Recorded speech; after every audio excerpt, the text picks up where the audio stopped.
Hello, welcome to the Thyroid Pharmacist Healing Conversations podcast. Today I'm joined by Dr. Jenny Flagar.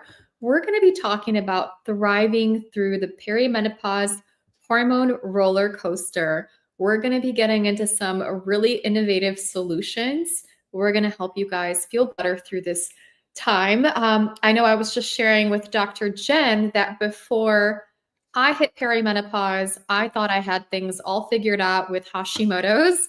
And then perimenopause hit, and it was kind of like a bus that derailed me. And I had to really reinvent my wellness routine and get into just way different wellness habits that were still relevant to Hashimoto's, but also modified for perimenopause. And so, super excited to bring this episode to you. I'm going to give you a little bit of background about Dr. Jen. She's a double board certified physician in emergency and integrative medicine. She went to medical school at the Lake Erie College of Osteopathic Medicine and training at St. Vincent's Mercy Hospital, did her fellowship at the Andrew Weil Center for Integrative Medicine. She co-authored Eat, Sleep, Move, Breathe, A Guide to Living a Healthier Life, and serves on the board of the Invisible Disabilities Association. Her passion for healing isn't just professional, it's personal. So she is one of us. She does have Hashimoto's. And so she dove deep into the world of autoimmune conditions, hormone imbalances, and thyroid health. Now she's on a mission to guide others towards better health. And she also has a book on thriving in perimenopause, which I'm so excited that this is going to be available to women around the world so we can care for ourselves, and we can get the doctor trusted advice on how to deal, how to thrive in this life stage. So welcome, Dr. Jen. It's so great to have you here. Thank you so much for having me. Super excited. So can we get to perimenopause for people that maybe haven't heard of it? What exactly is perimenopause? I know there's like a few different definitions out there. Some people will say it's like a year before you hit menopause. Other people will say it starts at birth, right? So what's the truth out there? Yeah. Well, we know the definition of menopause is 1 whole year without a cycle. And this can take different times for different people. It could be kind of quick. They have irregular periods and then they're without a period, or it can drag on. So perimenopause is the time before menopause. So this could be anywhere from 2 years to 10 years. I have a patient right now where it's like going on 20 years.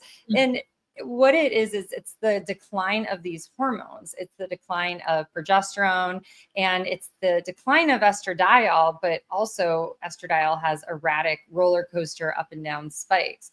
And I like to think of perimenopause like an oven. Okay. So think about, you have an oven at your house, you have an oven, say at your friend's house, your parents' house.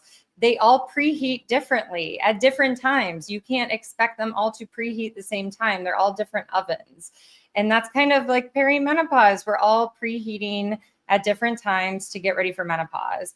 And that can be confusing. You can, like you were saying, it kind of hits you like a bus, and that's it. You think you have your wellness routine down, your health down, and then you get to your early 30s now. I'm seeing some women in perimenopause, sometimes late 30s, and you feel a mess. You're getting these symptoms that come out of nowhere. You're gaining weight out of nowhere. You're having anxiety, palpitations.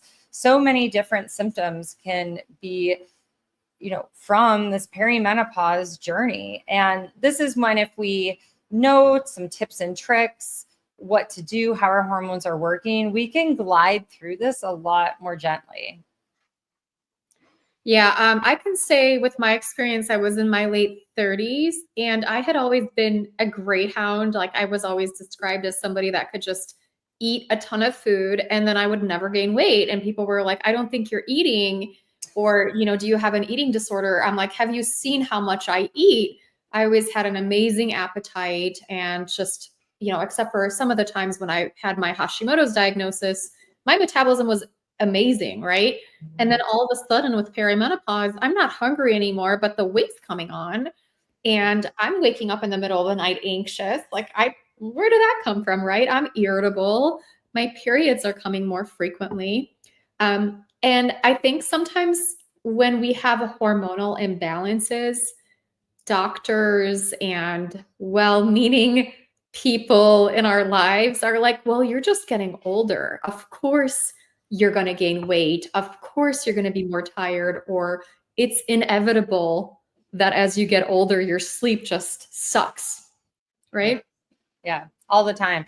And it's really hard for me because perimenopause women, they are just gaslit at doctors' offices. And think about perimenopause. This is where I really believe women are being attacked. We're being attacked physically with these hormone changes. And mentally, when we're going to the doctor asking for help, they're saying, here's an antidepressant or here's oral birth control, which is not going to help our hormones. It's going to disrupt them. And we're spiritually attacked too. I really think we're vulnerable. Sometimes we feel alone because we don't know what's going on, and we don't want to share it on Facebook or Instagram that we're struggling. We want everything to look perfect, and it's holding it all together. Some women are working jobs, some are homeschooling, we have kids, we have all these responsibilities. So this is where the stress of all of that kind of comes at a head, and then comes at the cost of progesterone when we already have declining progesterone. And that's why we're seeing shortening periods. We're seeing estrogen dominance like symptoms because we're robbing from that progesterone. And we can do things to help with that. But we first have to recognize it. I think that's the biggest thing. We have to recognize that I'm entering this perimenopause state, the state before menopause. We all know menopause, we all know what that is. And we know that bioidentical hormones can be really helpful for cardioprotective, for our brain health, for our heart health, for our bone health. So we know all of this. But what about before? This is where there's a lot of struggling. And I've seen women just, it just brings them to tears sitting in my office. And I've also noticed a pattern in this perimenopause that this is when a lot of divorces happen. And it was interesting. I was talking to my husband about it. He was talking about a coworker that was going through a divorce. And I'm like, well, let me guess. Was she in her like late 30s, early 40s? Because the husband said she had just went crazy. and I'm like, she was in perimenopause. And I'm like, this is why like I'm writing this book. This is why I'm so passionate about it, because I feel like we're being like attacked in so many ways. And it's such a busy time for us. I mean, all that we're juggling, all the different hats we're wearing. So if our hormones are going a little crazy, or, we're gaining weight out of nowhere, and that just makes us feel very stressed and out of control, well, we're going to kind of deflect that on our families or our spouse because we feel out of control of our bodies. It's very frustrating. Yeah, I think, the divorce rates are just such a big concern. And then mothers not enjoying motherhood. I know these days, many women are having children not in their 20s, they're having children in their 30s, sometimes in their 40s. And when you're going through that perimenopause roller coaster, you don't have that same patience. You don't have that same bandwidth for your kids. And unfortunately, I've seen some of my girlfriends over the years where they love their kids, but they're just overwhelmed, or they struggle with their husbands. They get really easily frustrated. And a part of that is progesterone. Now, I think a lot of I remember going through pharmacy school and talking about hormones and hormone replacement therapy. And it's kind of like you hit menopause and then you do some estrogen. And if you still have a uterus, you do some progesterone. But nobody really talks about how progesterone is the first hormone that plummets, and it kind of like jumps off of a cliff in our mid 30s in many times. Yeah. Can we talk through progesterone, what it does for us, and maybe some of the signs and symptoms on how that might show up for us emotionally and physically? Yes, progesterone is so important. And, the reason why in menopause they would give progesterone is to protect the uterus if you still had one. And then if you didn't have a uterus, you didn't get progesterone. No, we all need progesterone. We have progesterone receptors for a reason. progesterone is protective breast and uterus. And progesterone also is very calming in our mind. So progesterone's broken down in our brain, and there's activation of GABA receptors. So GABA receptors are what is calming in the brain. Different supplements can help with GABA receptor activations. People take GABA sometimes. Benzodiazepines are working on the GABA receptors. So progesterone is very important. We need it. So in perimenopause, some symptoms that you might notice, and I noticed them personally a couple of years ago, that those 2 weeks before are the luteal phase, before you start your cycle. So you have the follicular phase where estrogen is dominant, starts on the first day of bleeding, and that's 2 weeks. You have ovulation, and then you have the last 2 weeks, which is the luteal phase. And this is where progesterone is going to shine and be more dominant compared to estrogen. And that is what we need. So what can happen is if this progesterone is going down, plummeting, we have a progesterone deficit during the luteal phase. And this can be for many reasons. Stress can drive progesterone lower. Think about female athletes that are pushing themselves to the limits, throughout their whole menstrual cycle. They have irregular periods, right? They're not getting regular periods. So when we have stress, that can affect our hormones, specifically progesterone. Cortisol is right down the line in that hormone cascade from progesterone. So sometimes we can kind of deplete our progesterone if we're really producing a lot of cortisol and very stressed. So what you'll notice during that maybe week before you get ready to get your cycle, a couple of things could happen. You could notice your cycle length shortening. So you're 28 days every month, but then you noticed you're like 25 and maybe 26, like they're shortening because you have that progesterone deficit. You also might notice you're a little bit more ragey or angry or irritable. And luteal phase is nice to be more emotional. And, I cry sometimes more, and that's okay. That we should embrace that. That's beautiful. But being irritable, ragey, over emotional, where you're reacting to your kids or snapping at them, those are warning signs. And don't be hard on yourself. Just say, hey, I'm going to figure this out. Like, what can I do to optimize my progesterone during the luteal phase? Do I want to, try some chase tree berry? Do I want to, or am I older where I'm just going to go and do some bioidentical progesterone? So those are the choices you have to make. So I did chase tree berry for a little bit. And then when I hit 41 and a half, I think is when I started progesterone during my luteal phase. And now, like, you don't feel that. You don't feel that touchiness around your family. Other symptoms that you could have is a lot of anxiety. You could also have heavier cramping, more PMS symptoms like headache.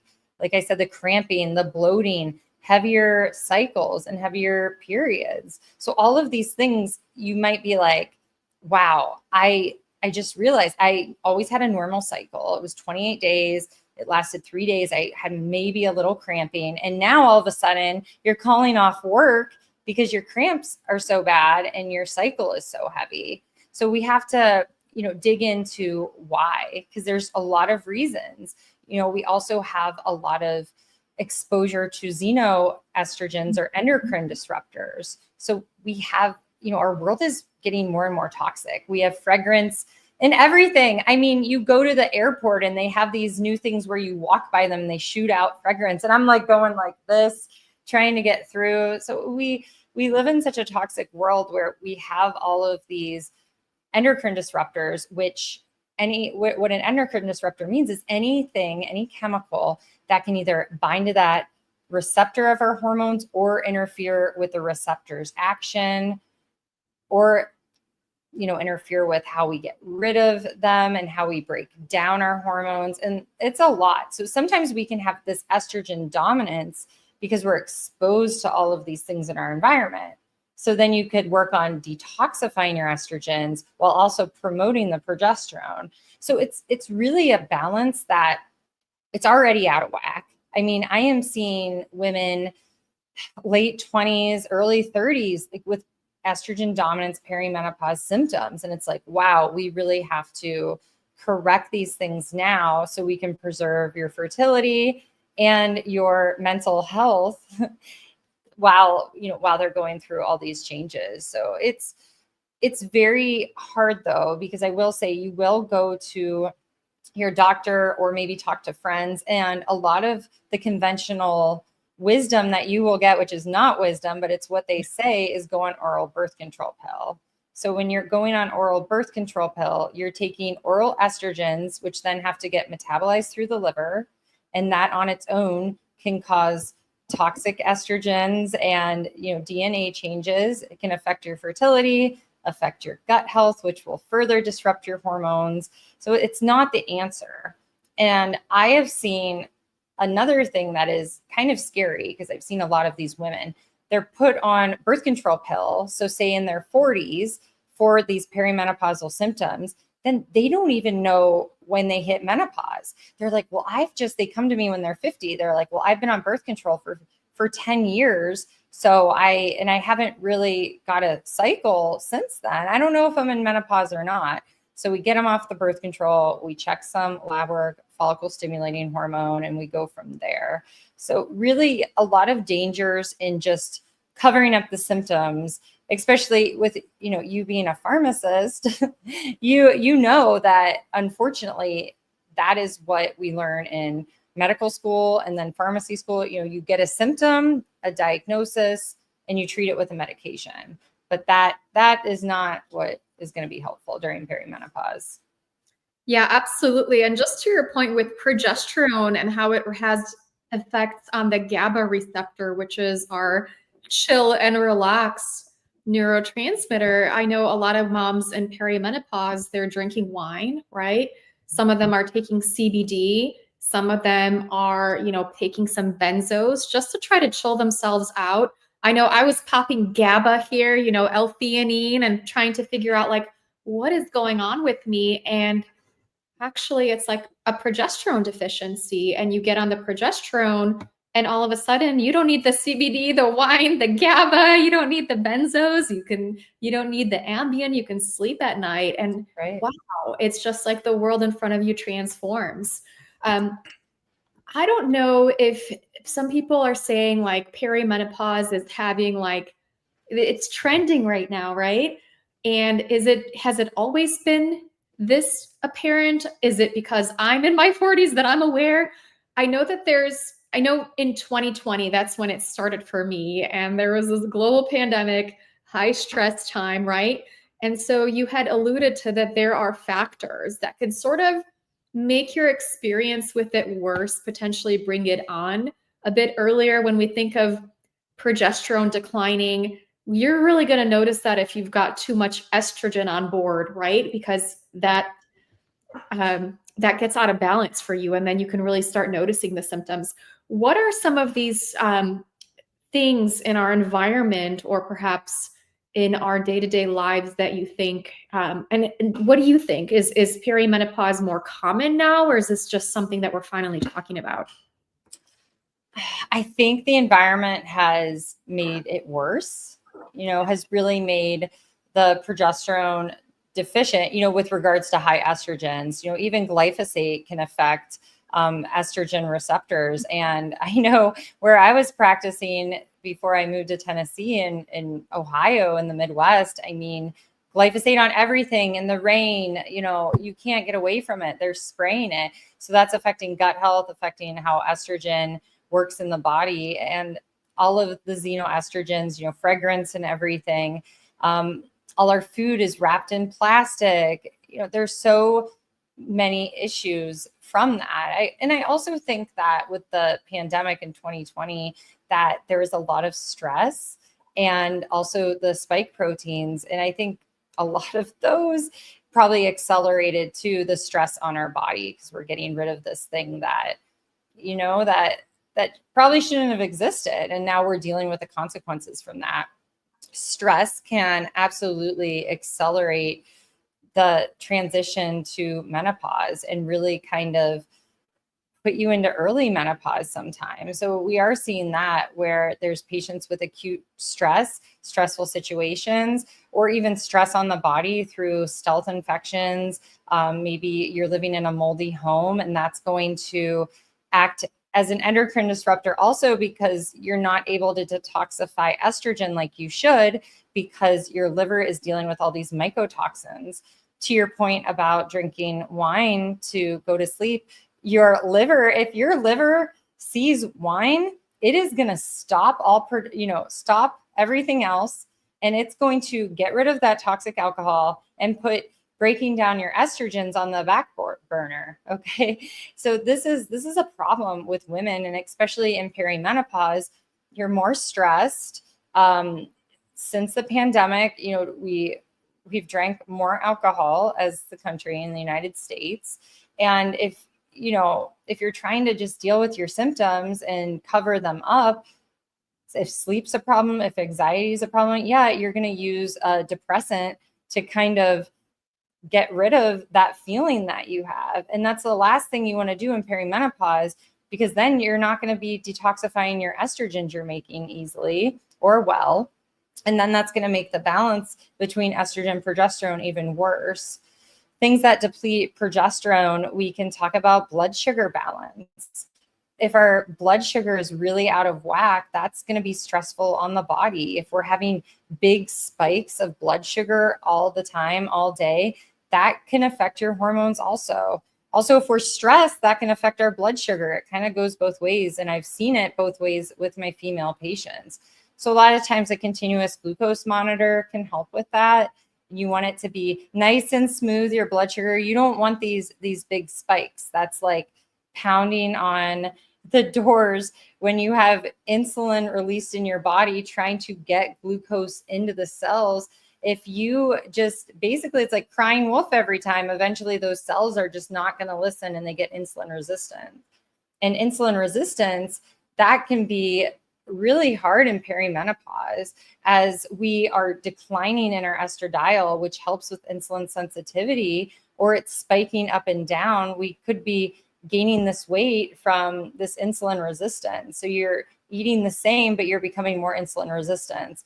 And this is where really balancing those hormones, cortisol included, which is our stress hormone, can really be helpful in perimenopause. And we don't always think about that. I was reading a book last night in the bathtub, trying to relax, and it was really interesting talking about being busy versus being hurried and how that is like for our soul, right? And he was saying how busy is okay. Like, I have 4 kids, like I'm going to be busy. And I do explain this to people. I'm like, well, we're busy. We have 4 kids, and we just moved, and I have a business and my husband works, but are we hurried? Are you rushing through everything? Are you not even enjoying the time with your kids? You're just going through the motions. And that's stress, like feeling hurried all the time. Our soul is not feeling any rest, and we're not getting rest.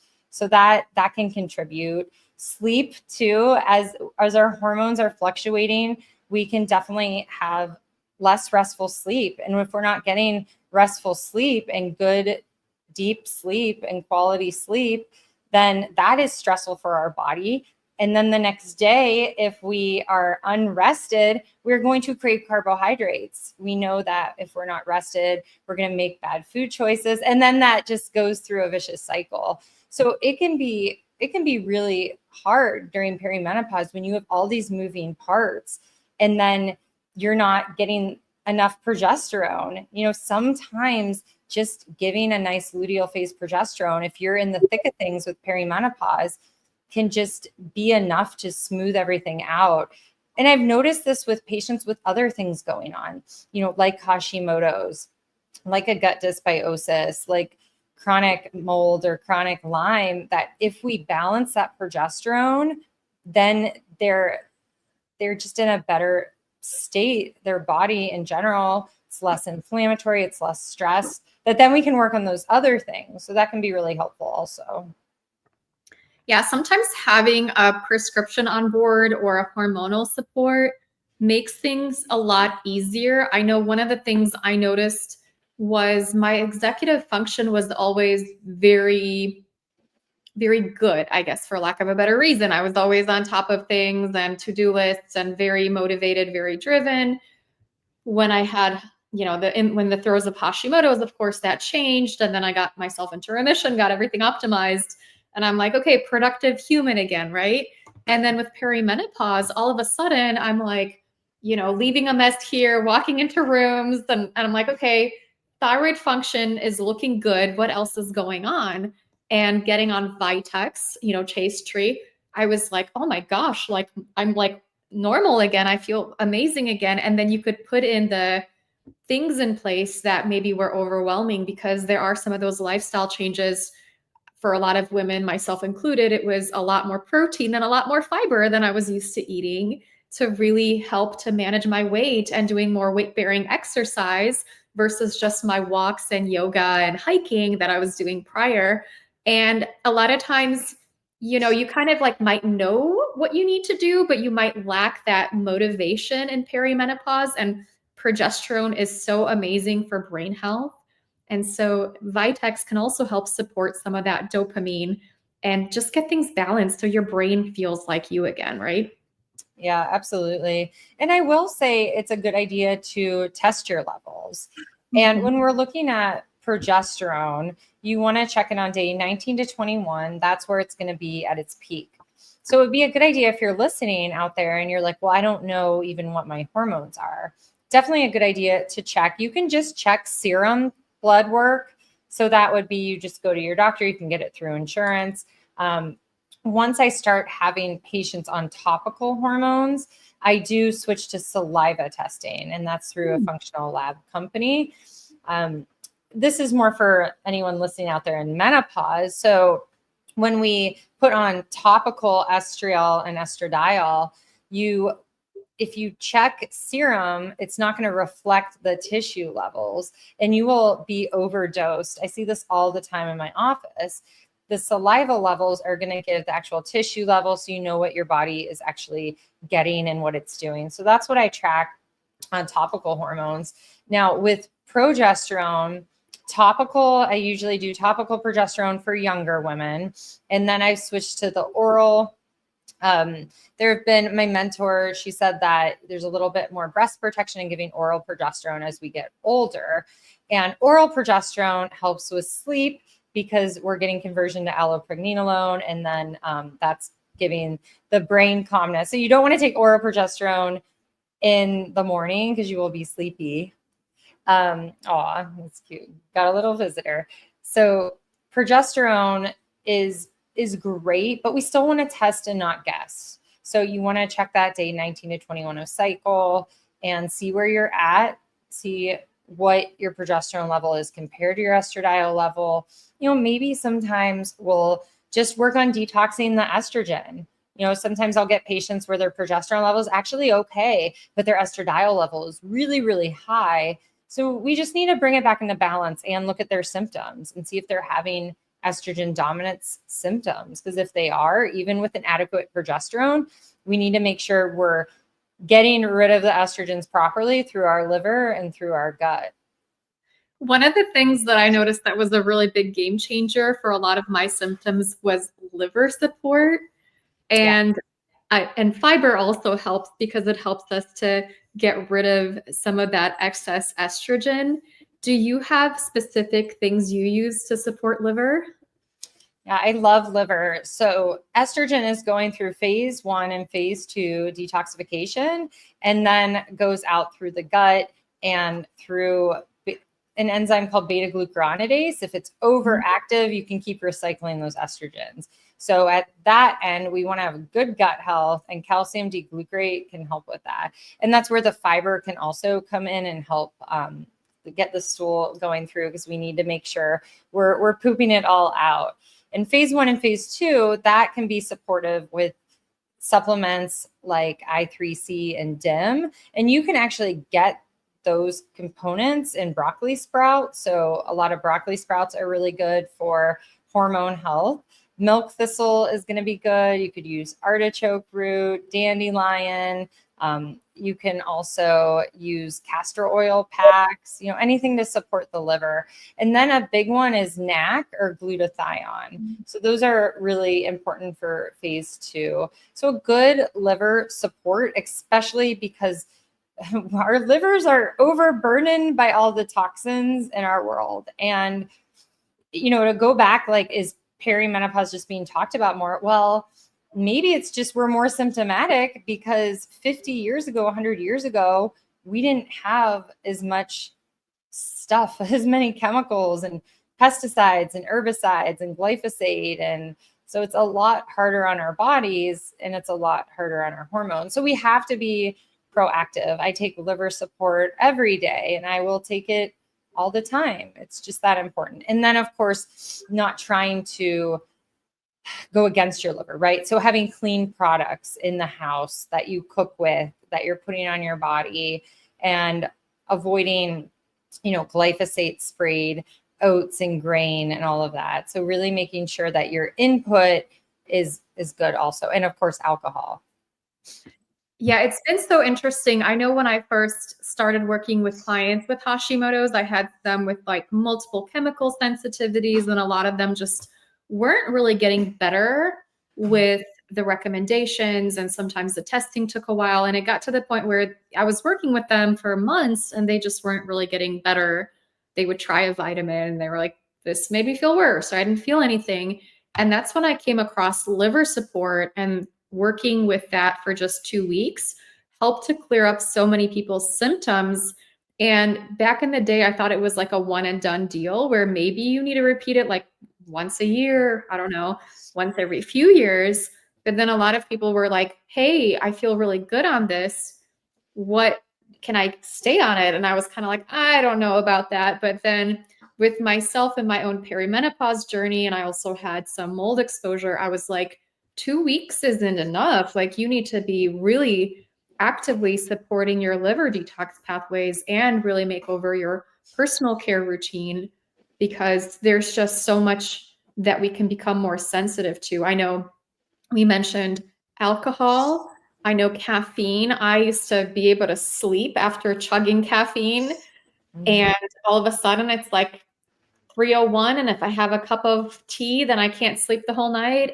And then also anything that could stimulate or support estrogen. So any kind of even adaptogens that have some estrogenic activity. These are all things that can be really, really impactful when you have perimenopause, where maybe you didn't really think they were relevant in your 20s or earlier 30s. It's just been very fascinating. Yeah, it really is. And we need to start thinking about the stuff in our 20s or 30s, like ladies out there, they need to be aware of it, because that is when, the concern, like breast cancer, 1 in 3 women are diagnosed with breast cancer, and that prevention starts in your 20s, and your 30s and 40s. Yes, you can still make a difference and you can still support your body, but we should be thinking about this and telling these things to women in their 20s. And that's what's frustrating is, there's not enough prevention. Detection is not good enough. But yeah, like drinking alcohol, think of all these college students, they're drinking alcohol, eating pizza with glyphosate in it, on oral birth control. I mean, their hormones are trashed, and then their gut health gets trashed, and then they get an autoimmune disease, or, it's so hard to watch, especially when I've been through that, right? I was put on oral birth control to regulate my period. I had a mold exposure in childhood. I drank beer in college, all of these things. You look back and you're like, oh, like if I only would have known, or someone would have told me. So that's why it's really important to start thinking about these things. And with estrogen detox, you can actually get an estrogen metabolite test where you look at your urine metabolites and how you go down the pathways of estrogen detoxification. And that is the 2-methoxy pathway, which is a good pathway. That's how we want to detoxify our estrogens. And then there's 16-hydroxy pathway, which is, it's okay. We don't really want to go down that road too much. But then there's a road we really don't want to go down, the 4-methoxy pathway. And that can create DNA damage. And that is scary. We don't want to go down that pathway too hard. But genetically, some of us do. So what do? Well, we want to, first of all, not do things that tie up our liver, like take pharmaceutical drugs we don't need or drink alcohol or, everything we were talking about. And then you also want to support that good pathway. So think about driving in a car and you're going to go down the good road instead of, the bad road. So we can gently steer our body that way.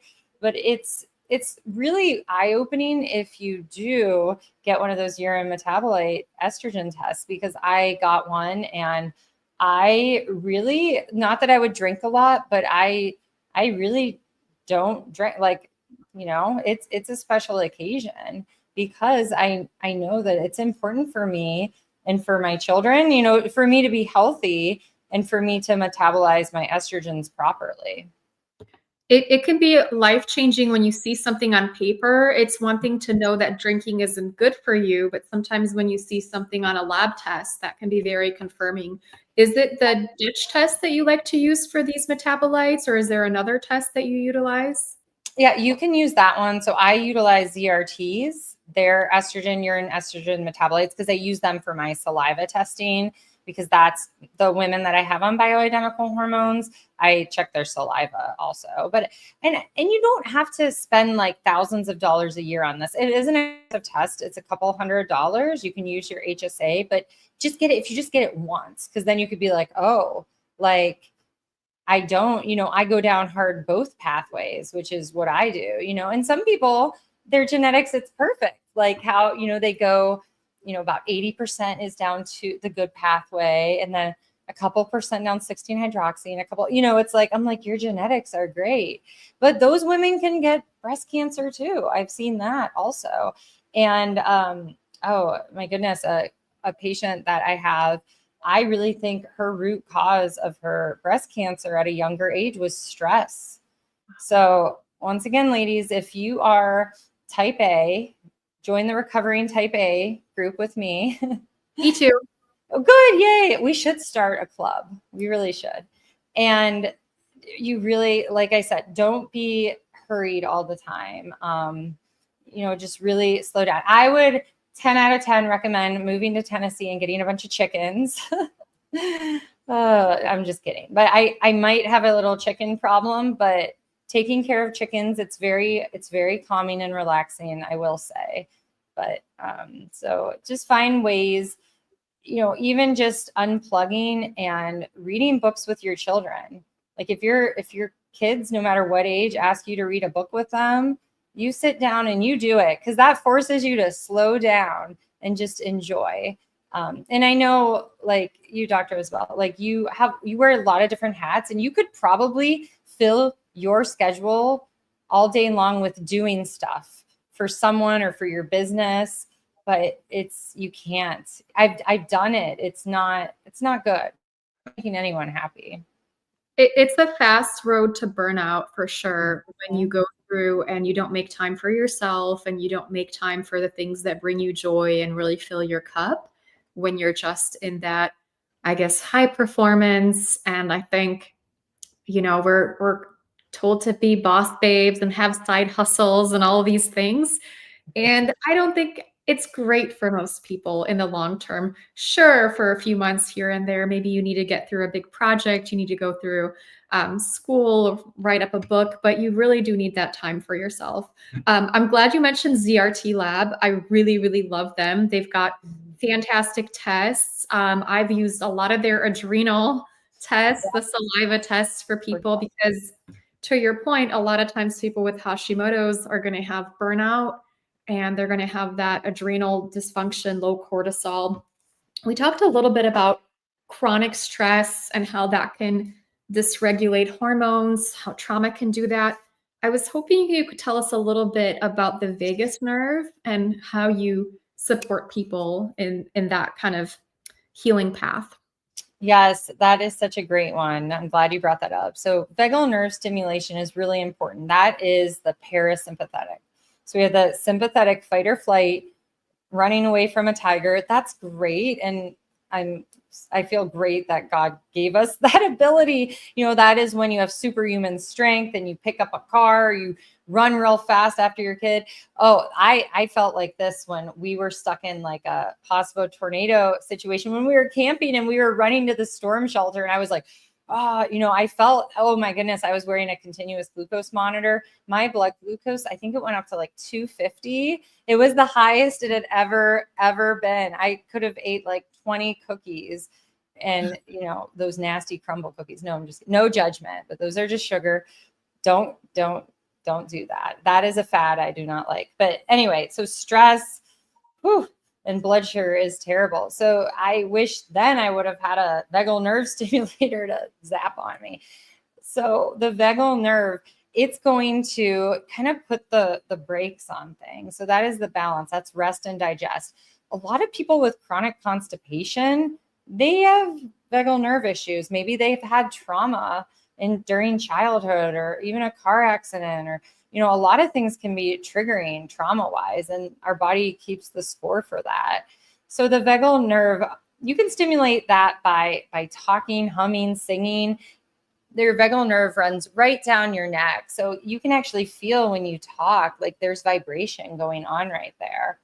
Things like grounding, things like meditation, prayer, that can all help reset the body.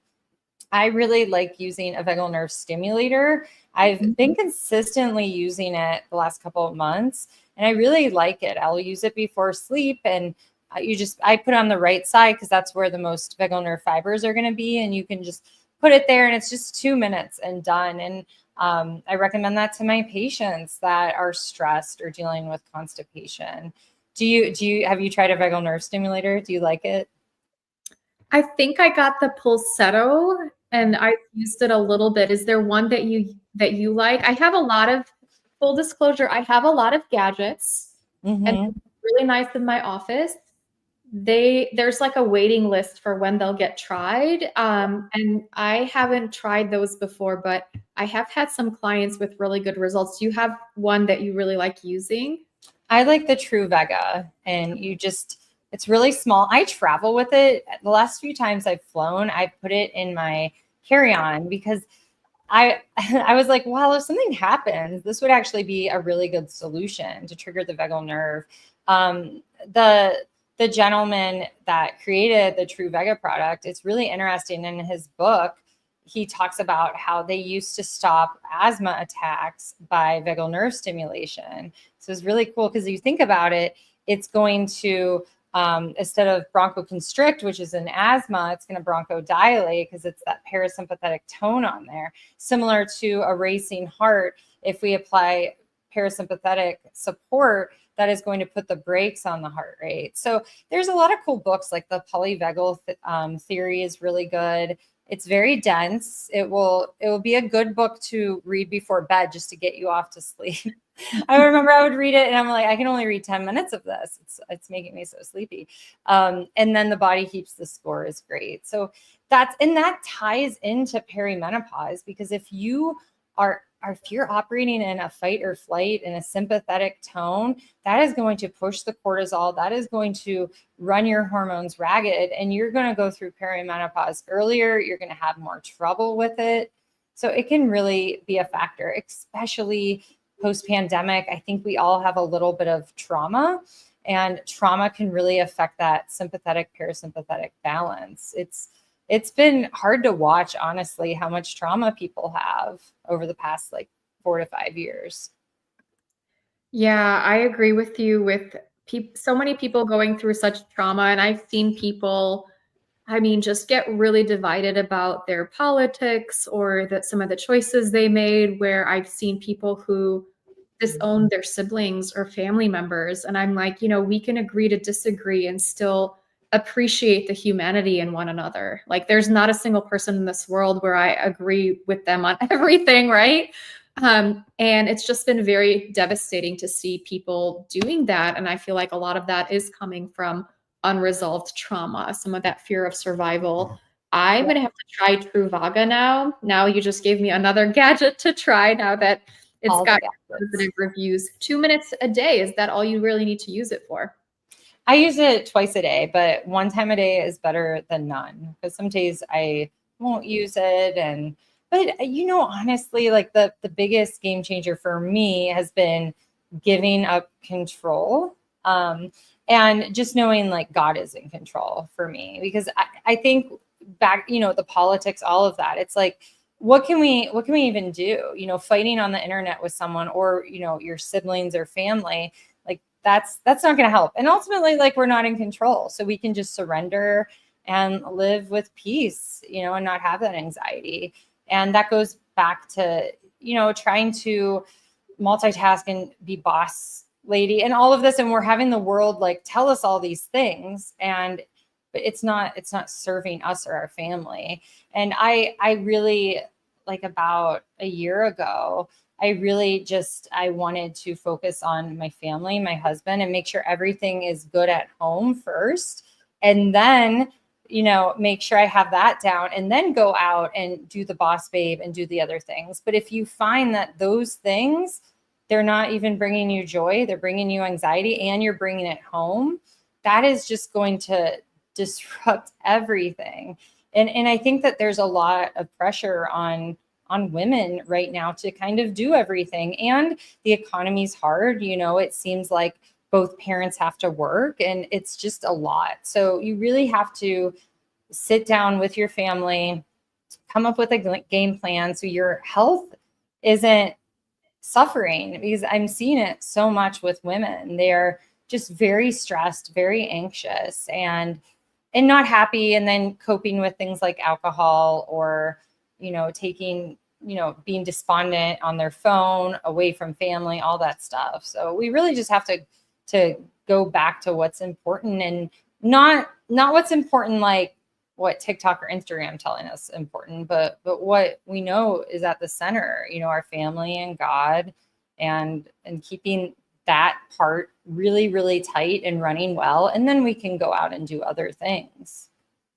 Yeah, I'm a big believer of like health starts in the home. And so you want to make sure that you have a good relationship with your family, that you have a good relationship with your God or a higher power that you believe in, and that you're taking care of yourself before you try to take over the world. I know it's challenging for women that are in that state where they have children and maybe aging parents, right? Yeah. Because you feel stretched in so many different directions trying to care for your young children and your aging parents and trying to do the work thing. And I think it's a perfect recipe for going into that burnout stress response, and then you end up getting into early menopause and perimenopause. And I love that we talked about parasympathetic, because that can be a really healing state when we're constantly rushed and going from thing to thing. It's like we don't have that opportunity to get into that. My favorite is like Epsom salt baths and really Mm-hmm. in the bath.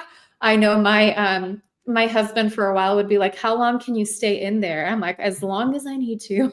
Like you're like, "Oh, really?" I know I have it so hot, because sometimes I'll be like, we have a huge tub, and I'm like, do you want to come in? My husband, he's like, it's so hot. I'm like, yeah, because then I sweat and I detox, and I'm in the Epsom salt detoxing with magnesium. It's like a 2-for-1, because we don't have our sauna set up here yet. And I think I need to clean it. It's really gross and sweaty. So, but yeah, Epsom salt baths. And I have like red lights all throughout my home, like put in red bulbs, and I have one right above my tub. So it's like I have the mood set there, because you also want to, avoid blue light at night for your circadian rhythm. And so you release melatonin, so you sleep well. So there's so many things, because I know I would work up on my computer with patient charts until midnight looking at that blue light. I mean, I had blue light blockers on, but it's still not good. So we all need to have our boundaries and make sure that we're putting our health first, because that is the most important thing, with perimenopause and taking care of your family. Like, you need to be healthy for them. I have red light bulbs in my house too. So Yes, my house probably looks really weird at night. I love it because one of the chicken heat lamps we have is red. So I'm like, oh, they're little biohacker chickens. They don't know it, but they are. And then you can get soy-free eggs and you know what kind of feed they're getting. So you know that your eggs are absolutely healthy. Um, Yes. we didn't get a chance to talk about cycle syncing. Can we get into that a little bit? And can you let us know what that is and how women in perimenopause can benefit from that? Yes, absolutely. I love cycle syncing for ladies of all ages, for women. It's really cool to be in tune with your cycle. And we talked a little bit about what the cycle was earlier. So with cycle syncing, we use those hormones to our advantage, and how they work in our body and what we should do, from eating to working out, even when to take pictures, family pictures. So that follicular phase where that estrogen is dominant, this is where I tell women that they can do their fasting. So if they want to fast, it's the best time to do it. If they want to do low carb, it's the best time to do it. So they're gonna do better at it. If you tell someone to start a fast or a new diet, like, oh, I want you to put on a therapeutic carnivore diet, start during the week before your cycle. No, that would be terrible, because that is going to stress out the body more. Now, during the follicular phase, we are more, because of estrogen, insulin sensitive. Okay. So we could handle more carbs here if we wanted to. We're more insulin sensitive. But during the luteal phase, we're more unresistant to stress. So we do require a little bit more carbs there. We have higher metabolic rate because our body is getting ready to implant if an egg was fertilized. So we can have a little bit more of carbs there, but we don't want to stress the body out and do any extreme fasting there. That is going to drive the cortisol up, and then, at the cost of our progesterone. So that follicular phase, that first 2 weeks of the cycle, try to do, your intermittent fasting here, your longer fast. You could do low carb if you're going to try carnivore or a new diet or something that, you want to try to incorporate more protein in and you've never done it before. Well, do it then. Do the hard things then, so you're not going to fail at it. Also, working out. So we know the luteal phase, the second half of the cycle, where progesterone is more dominant, we are more prone as women to injuries. There's a really cool study that they did in professional soccer players in Europe, and they noticed more muscle injury, and other studies have showed more likely to get an ACL tear during that luteal phase. So I tell my women, yeah, and it's really interesting too. I had a patient that tore her ACL, and I'm like, where were you at in your cycle? And it was during a soccer game. So she wasn't trying to not follow the rules of cycle syncing, but it was during her luteal phase and she tore her ACL. So we're more likely to injury. So what does that mean? I tell my women patients that this is where you want to do more mobility. You can do walking with an incline with a weighted vest. You can lift weights, because you should lift weights every single, all the time. We should always be lifting weights in perimenopause because we need to preserve our muscle, which is a longevity organ, which helps with insulin sensitivity. So what we want to do is lift, but lift higher reps, lower weights. So the follicular phase, this is where you're going for your PRs. This is where your squat, you're adding on a bunch of weight. You're going to hit it hard, low reps, high weights, because when we're adding on more weights and we're really pushing ourselves, we're more prone to injury, right? So that's when you want to do it. Go for your personal records. This is where you want to work on your VO2 max and do sprint workouts. So this is when I do sprints on the treadmill during my follicular phase. And once again, you feel better doing it. You feel really good. They've also looked at studies with performance, and women feel better and perform better during the follicular phase. So it's really interesting when you see women, when they're entering perimenopause, they are doing the HIIT workouts all throughout their cycle every day, too much. They're not losing weight. They're doing tons of cardio. And they're like, why? Why is this happening? Because they're fighting against their body. They're causing extreme cortisol, stress on their body, extreme spikes. Their progesterone's tanking. They're actually losing muscle because their body is so stressed, and cortisol is going to eat up muscle. It's catabolic, we call it. So we need to balance that. And if you want to do HIIT workout sprints, just do it during your follicular phase, chill out during your luteal phase, lift weights throughout the whole cycle. And you're not going to look like a man if you lift weights. You can lift super heavy. Like I've been lifting super heavy for the last 3-4 years. I do not look like a man. I mean, now if you're taking steroids like testosterone, then you might look like a man, but you're not going to look like a man. Okay. So that's something that I really like to tell women. Also just kind of fun, like when you ovulate day like 14, 15, that is when you're glowing. That's when you want to schedule a podcast, get family pictures, all the things, because your testosterone is peaking there. And that is when you want to be intimate with your spouse and make more children. So that's beautiful how God made our cycle. So if we're, syncing our cycle, syncing our activities, our thinking, all of that to our cycle, we're not going to be fighting against nature or our body.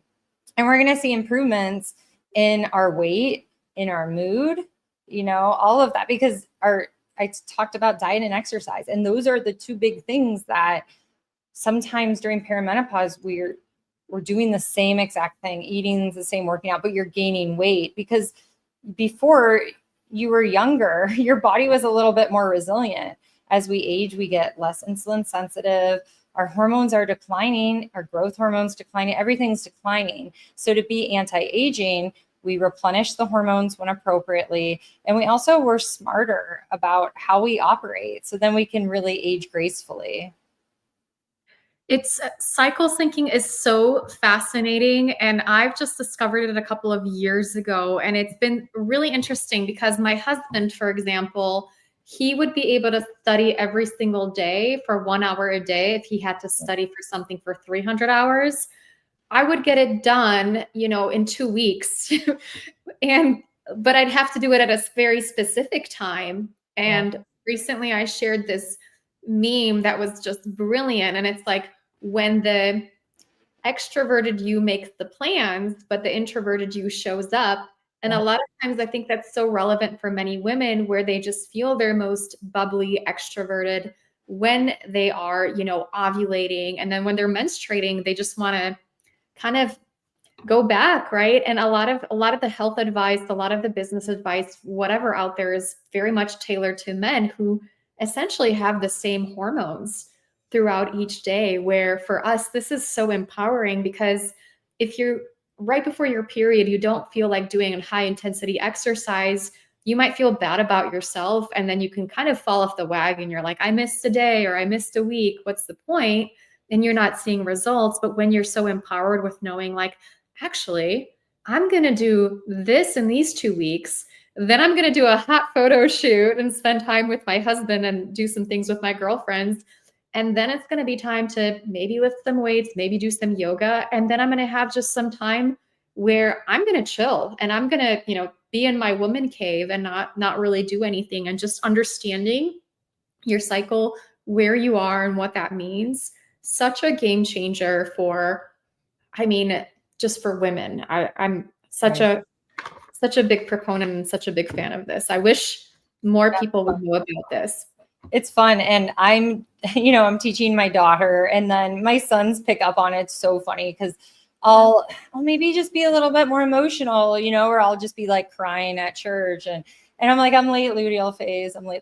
I notice too on Instagram, my Instagram stories, when I'm late luteal phase, I'm spicy. I'm a little spicy. Like sometimes I'm just a little snarky, and I will maybe not have as good of a filter. And I joke about that because I'm like, oh, I'm late luteal phase. That's why I'm like going off on tangents about random things. But I think, and you could teach your son about it. Like I'm excited for like our boys to have, to have girlfriends and wives and like really be in tune with their cycle. And then they probably would have a lot less like arguments and, frustrations. So it's really fun to embrace this. And like you said, not beat yourself up. Like if I'm craving a bunch of popcorn or, just want like more carbs, like, or even more food during my luteal phase, it's okay. I'm not going to shame myself. And you're not going to gain 20 pounds in 2 weeks. What you do is you rein it in during your follicular phase. you do a fast, you do a 36-hour fast, maybe do keto for a couple days, or you're metabolically flexible. You can go back and forth. So yeah, don't beat yourself up over it, because that's going to stress you out and that's going to affect your progesterone. And then we're back at square one. So and please don't compare yourself to like Instagram influencers, or don't compare yourself to anyone. No one is doing what you're doing, and you're doing a great job. So I think women we just have a lot of external pressures nowadays that weren't there, that didn't used to be there. Yeah, absolutely. I think it's exciting to be in this day and age because like you said, I'm excited for my son. He understands what a menstrual cycle is, even though he's only 7, right?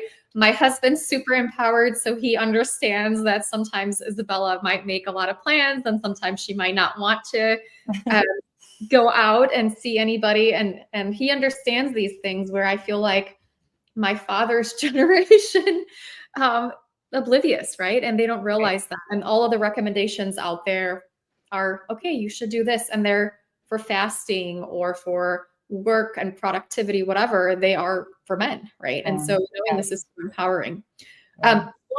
One other exciting innovation in these day and age that I'm excited to watch and learn about is the use of peptides.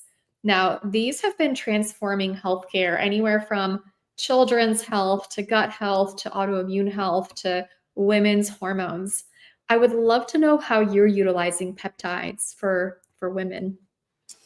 Yeah, I've been using peptides for quite a while. Before, they're kind of like a buzzword now, which is great. I love that they're getting more attention, more people are utilizing them. And, there are a bunch that I used to use, and the FDA has them on this category 2B, where you can't get them from compounding pharmacies. So I utilize compounding pharmacies where it's a regulated, they get checks from the FDA. It's a regulated compounding pharmacy.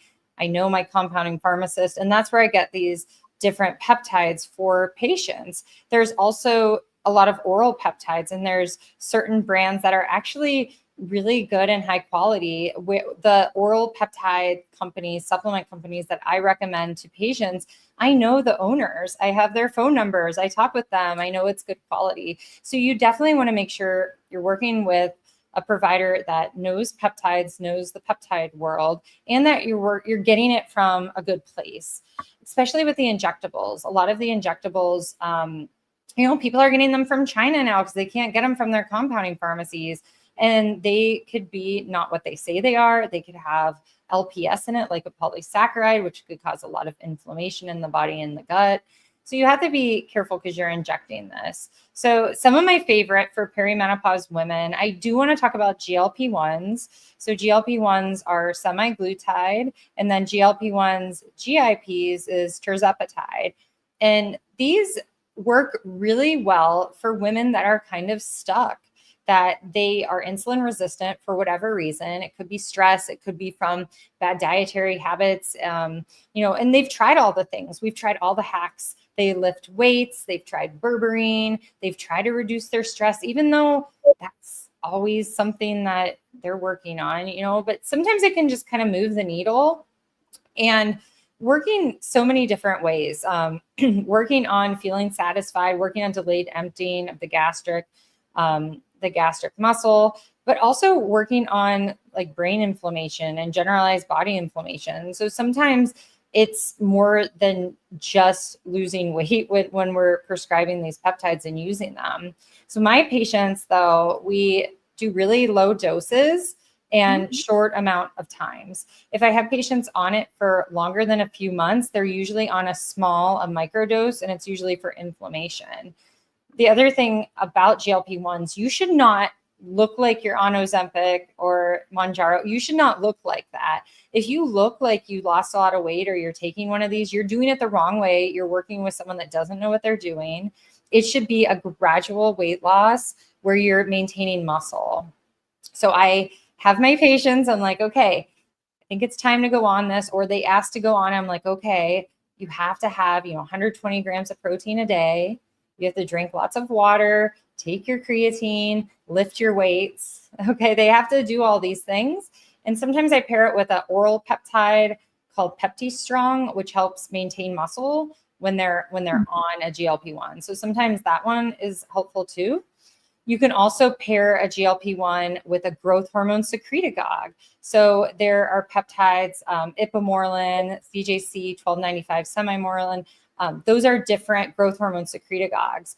So you can inject them up to 3 times a day, but usually my patients just inject them before bedtime on an empty stomach, and that goes with your natural growth hormone releasing rhythm of your body. And then that can be helpful because they're going to the gym. They have this growth hormone secretagogue on board with the once weekly GLP-1. So they work synergistically.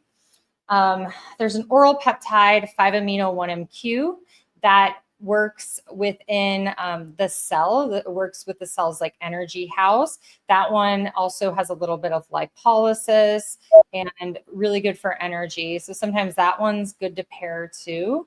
And then gut health and healing. So with thyroid Hashimoto's, weight gain is a problem. A lot of women in perimenopause, they are postpartum and they have Hashimoto's, or they have thyroid problems, or they have gut health. So the peptides that are great for gut health are oral peptides, and you can get them as supplements, and that's BPC 157. That's actually derived from our gastric juices. And then I really like KPV, which is a tripeptide, great for gut health with inflammation, also great for mold, anything with like mast cells and inflammation. And then I love lorazepam. Lorazepam I love for kids too. And lorazepam is actually going through, I don't know where it's at in the clinical trials, but that will be a medication soon for celiac disease because it helps with tight junctions and zonulin. So those are 3 that I love peptides for calming down gut inflammation. And what can make gut health worse? Stress. So I know we keep going back to that, but that's because that is, it's so important. And I know, with your adrenal book, you go through that a lot too. But personally, we moved about 3 months ago, and it was a lot of stress on my body, and my gut health, it got a little off. So I doubled down on peptides, on eating, on sleep, vagal nerve stimulation. So these peptides, they're such great tools to be used in conjunction with the basics, with good sleep, with eating right, with meditation and prayer, with movement. And that's one thing I have like an online peptide course where I first, because it's for providers or lay people, that I first go through all of those basic health principles, because I have seen that peptides will work better when you are at least paying attention to those things, right? The downsides of peptides are that they are expensive. I mean, really not terribly expensive, but some of the injectable ones are expensive. So otherwise, like if I could put everyone on a couple peptides that see me, I would, because there are so many good ones. Another fun one I like to talk about for women and men is PT 141. And you mix that with a little oxytocin, and you could just do intranasal, so no injections. And intranasal, you have less nausea with the PT 141, and that's before intercourse with your spouse. So my husband and I will take it sometimes, we'll joke about it, or sometimes I'll utilize it in the luteal phase, like when I'm like, I don't really want to be touched, that's another thing, right? Like sometimes our hormones, men are designed to want to have sex every day because that's how their hormones are. And ours is just that ovulation, that peak right there. But it's right. But it's still good to be intimate. And the PT 141, it helps with that. So, and stress is actually a big downer for wanting to have intercourse with your spouse. So, but it's just a fun peptide because the PT 141 helps with arousal, and then the oxytocin helps with that comfort, that interplay, and it's the love hormone oxytocin, and that's what we produce with breastfeeding, and actually giving long hugs, you can produce your own oxytocin. So those are, yeah, I could talk about peptides all day. I love them, and they're really just another great tool in the toolbox for all things. Those can be really, really fascinating. I've used some intranasal oxytocin in the past, and that can be a really big game changer going into crowds or meeting people. For people with social anxiety, that can be a really big game changer. The lorazepam I had seen in the research many, many moons ago, as like 15 years ago. And so I was so excited when I realized it was available. So people can actually utilize this now, where for the longest time it was just kind of like a research thing that was maybe going to get FDA approved and maybe become a drug one day. And now this is available, and it can be helpful for intestinal permeability, which is such a big, important factor to address when you have autoimmune disease. Do you have a store where people can get oral? You had alluded to reputable sources where they can get some of the oral peptides. The injectable ones, we want to make sure we get a prescription from a physician, or we're working with a qualified compounding pharmacy. Yeah, on my website, Healthy by Dr. Jen, I have my favorite oral peptide brands there, and some bioregulators too, which is a whole nother thing. But it's a really fun world for sure. The oxytocin, that's a good use of it for crowds. I didn't think about that for people with social anxiety. I know there's a lot of autism, like doctors that work a lot with autistic kids and pandas using oxytocin to just help calm inflammation of the brain. So yeah, really, really cool stuff. And this is stuff that, you're just walking into your regular doctor and they're just going to be like, what are you talking about? But there are so many of us using these things and all these strategies, and there's research to back it, which is great. It's just fascinating. I mean, I saw the research with children not meeting their milestones with crawling, specifically children with a condition known as Prader-Willi, which is expected, where they're not going to meet certain milestones. And they were using like intranasal oxytocin, and the kids that received that, they were crawling and meeting their milestones, having better developmental outcomes. And it's just incredible. I wish more people would know about peptides and would know about some of these innovative solutions. So I'm really, really grateful for you taking the time to spread the word about these. You have a book about perimenopause, how to thrive through perimenopause, and you include everything that we talked about here in greater detail, as well as some other strategies. Could you tell us more about your book and where people, the title of it, and where people can find it? Yeah, so the book's called The Perimenopause Reset. And if you go to drjenbook.com, you can purchase it. And there's a bunch of freebies, and it's great. It's 28 days through cycle syncing, through all the information and everything I've learned with my patients to get you through perimenopause.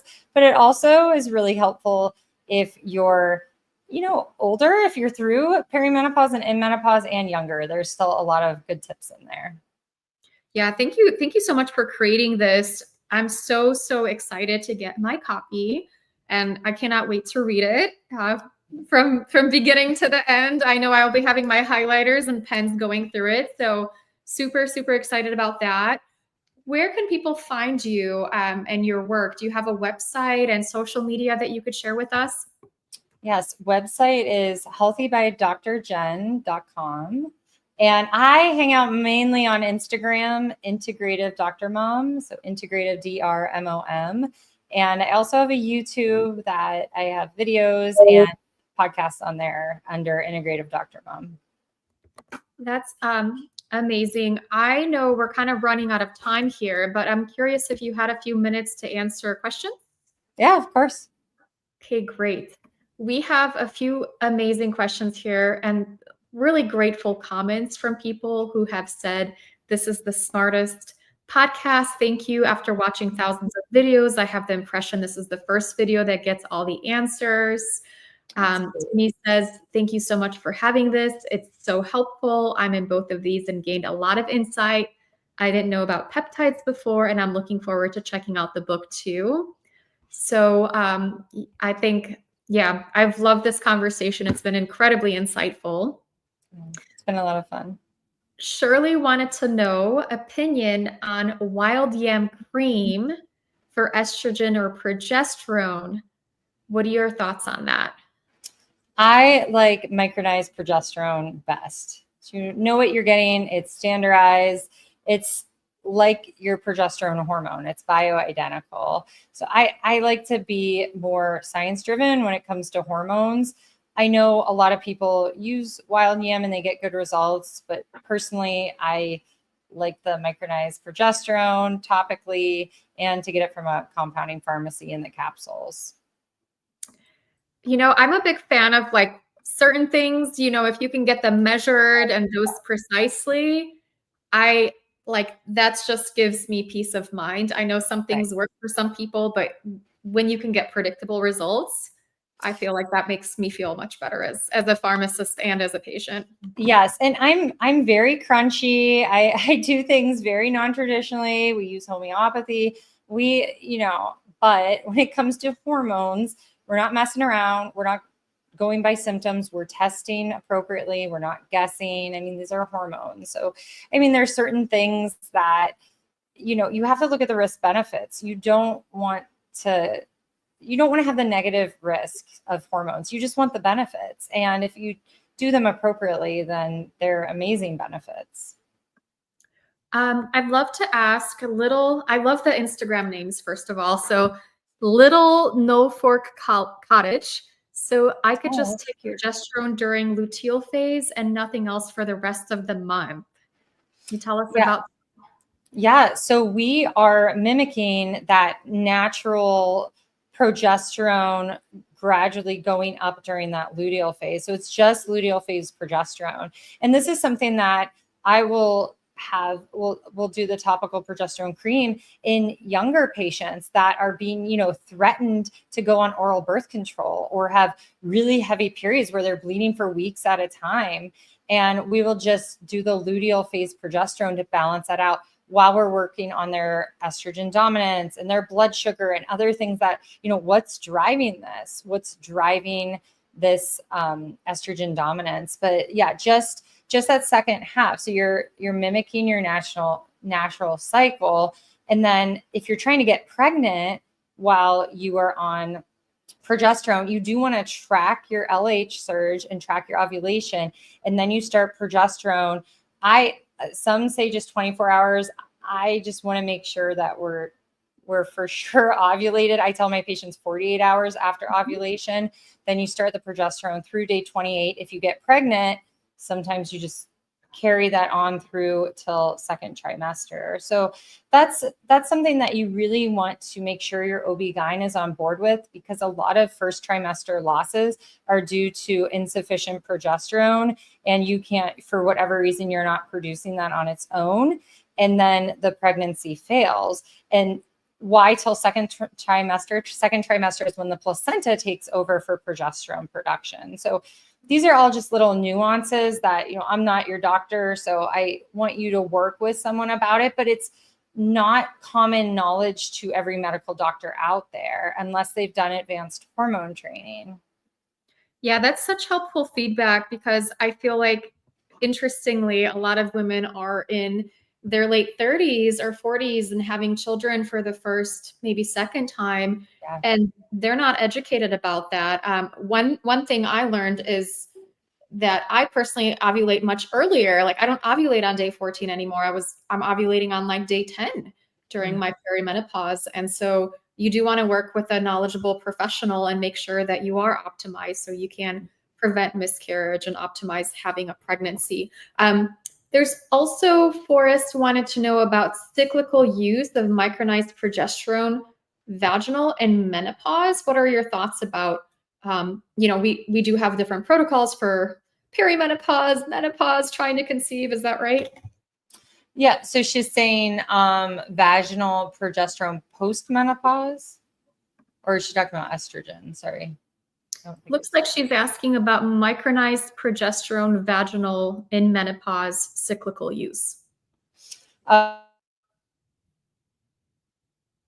That they actually mimic a menstrual cycle postmenopausal, and I know that they're brilliant women. My mentor did not teach that way, and I think that bleeding postmenopausal, that would be a little bit concerning. So I don't pulse the progesterone, just the estrogen. Postmenopausal, you do take a day off to reset those receptors. So I don't know if that is kind of what she was asking.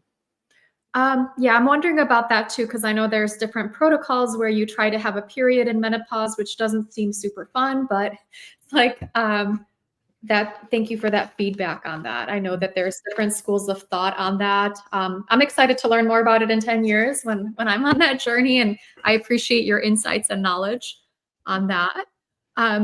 Okay.